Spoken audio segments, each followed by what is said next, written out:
جو بیت المقدس ہے وہ اسرائیل کا کیپٹل تسلیم کیا جائے۔ یہ سارے منصوبے تھے جو پچھلے 4 سال 4.5 سال تک جاری رہے ہیں، لیکن ناظرین کام اب خود یہودی میڈیا، امریکی میڈیا اس بات کو تسلیم کر رہا ہے کہ یہ جو $50 ارب کا پلان تھا یہ بھی ناکام ہو گیا، اور جو ڈیل آف سنچری کے نام سے یہودی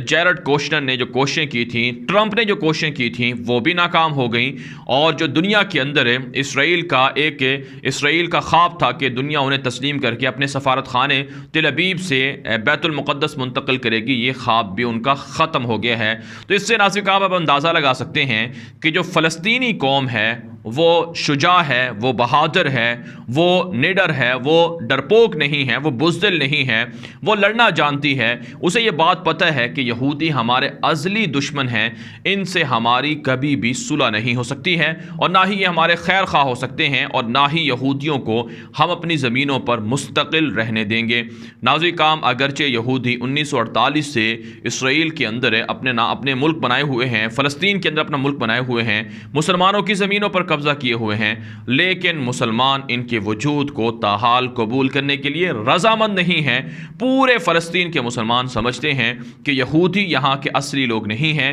یہ باہر سے پکڑ کر لائے ہوئے لوگ ہیں، اور یہ ملک ان کا اپنا نہیں ہے، اور ان کو یہاں سے بھگانا ہے، ان کو یہاں سے ختم کرنا ہے، ان کو یہاں سے مارنا ہے۔ یہ ہر فلسطینی کے دل کے اندر یہ بات بیٹھی ہوئی ہے۔ اس کے علاوہ ناظرین کام جو ایک اور رپورٹ سامنے آ رہی ہے وہ ہے یہودیوں کا دنیا کو دھوکہ دینا اور دنیا کے سامنے اپنے جھوٹے مظالم کو بیان کر کے اپنے لیے حمایت حاصل کرنا۔ ناظرین کام حماس کے خلاف، غزہ کے لوگوں کے خلاف ہے، یہودی پروپیگنڈا کر رہے ہیں کہ جو نہتے شہریوں کے بلڈنگز یا مکانات تباہ ہو رہے ہیں ان کے نیچے حماس نے ٹنلز بنائے ہوئے ہیں، اور ان علاقوں کے اندر حماس نے پناہیں لی ہوئی تھی، اس وجہ سے ان کو ٹارگٹ کیا گیا ہے۔ حالانکہ ناظرین کام ایسا نہیں ہے، یہ درست بات نہیں ہے۔ حقیقت یہ ہے کہ نہتے شہریوں کو اسرائیل شہید کر رہا ہے، اور اپنے حق میں دنیا کی توجہ مبذول کرانے کے لیے اس طرح کا منفی پروپیگنڈا بھی کر رہا ہے۔ اب ناظرین کرام اسرائیل کی جو ایک اور چال سامنے آئی ہے وہ ہے ناظرین کرام قرآن پاک کے اندر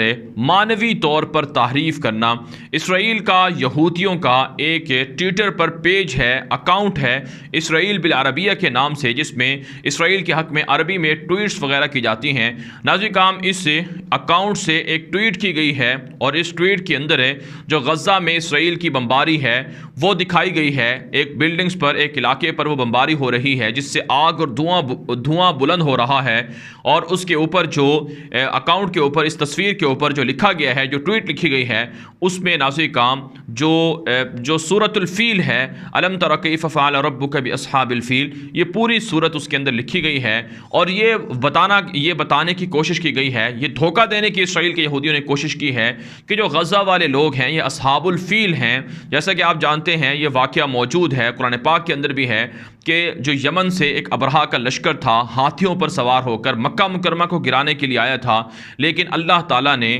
ابابیلوں کو بھیج کر انہیں تباہ کر دیا تھا۔ تو یہودیوں نے یہ دنیا کو بتانے کی، دھوکہ دینے کی کوشش کی ہے کہ یہ غزہ والے لوگ اصحاب الفیل ہیں، یہ ابرہا کے لشکر کے لوگ ہیں، اور جو ان کے اوپر اسرائیل کے جنگی جہاز بمباری کر رہے ہیں یہ گویا کہ ابابیلیں ہیں۔ ناظرین کرام قرآن پاک کے اندر یہودی اس سے پہلے بھی تحریف کرتے رہے ہیں، تحریف کرنے کی کوشش کرتے رہے ہیں، اور یہودیوں نے تورات کو تو خود ہی بدل ڈالا، یہ تو قرآن پاک کے اندر بھی موجود ہے۔ اب وہ مسلمانوں کی مقدس کتابوں کے ساتھ بھی، قرآن پاک کے ساتھ بھی کھلواڑ کر رہے ہیں۔ ناظرین کرام یہ یہودیوں کی سازشیں ہیں، یہ یہودیوں کی چالیں ہیں کہ وہ قرآن پاک کے ساتھ اس طرح کی بے حرمتی کر رہے ہیں۔ لہٰذا دنیا کے مسلمانوں کو یہ بات سمجھنا ہوگی کہ یہودی اس وقت مسلمانوں کے سب سے بڑے دشمن ہیں، جو مسلمانوں کی مقدس شاعر کو بھی چھیڑ رہے ہیں۔ یہودیوں کا نظریاتی طور پر یہ خواب ہے کہ جب تک ہم مکہ مدینہ نہیں پہنچیں گے جہاں سے یہودیوں کو نکالا گیا تھا، تب تک ہمیں سکھ کا سانس نہیں ملے گا۔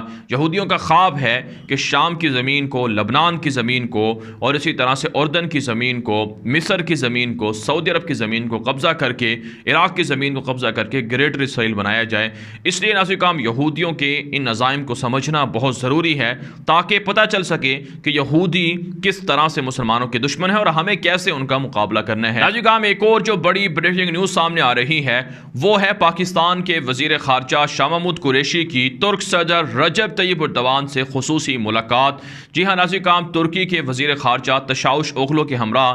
تو پاکستان کے وزیر خارجہ شاہ محمود قریشی نے ترک صدر رجب طیب اردوان سے خصوصی ملاقات کی ہے۔ آپ جانتے ہیں پاکستان، ترکی اور دیگر اسلامی ممالک متحد ہو کر یہ اقوام متحدہ کا جو اجلاس ہو رہا ہے، جنرل اسمبلی کا بھی اجلاس ہے جو جمعرات کو شیڈول ہے، کل شیڈول ہے، اس اجلاس کے اندر یہ لوگ جا رہے ہیں۔ پاکستان اور ترکی دونوں کوشاں ہیں کہ جو فلسطین کے اندر اسرائیل کے مظالم ہیں ان کو رکوانے کے لیے کوئی ایسا سولوشن سامنے آئے کہ آئندہ یہودی کبھی بھی فلسطینیوں پر ظلم نہ کر سکیں۔ یہاں تک کہ ناظرین کرام، طیب اردوغان نے مختلف پلان طیب اردوغان کے سامنے ہیں۔ ایک طیب اردوغان کا پلان یہ ہے کہ اپنی فوجیں یعنی ترکی کی فوجیں بیت المقدس بھیجی جائیں، فلسطین بھیجی جائیں، جو وہاں پروٹیکشن کریں، اور اس کے ساتھ جو اسلامی ممالک ہیں ان کو بھی ساتھ ملایا جائے۔ دوسرا پلان اردوغان کا یہ بھی ہے کہ جو بڑے مذاہب ہیں، چاہے وہ عیسائی ہیں، چاہے مسلمان ہیں، چاہے وہ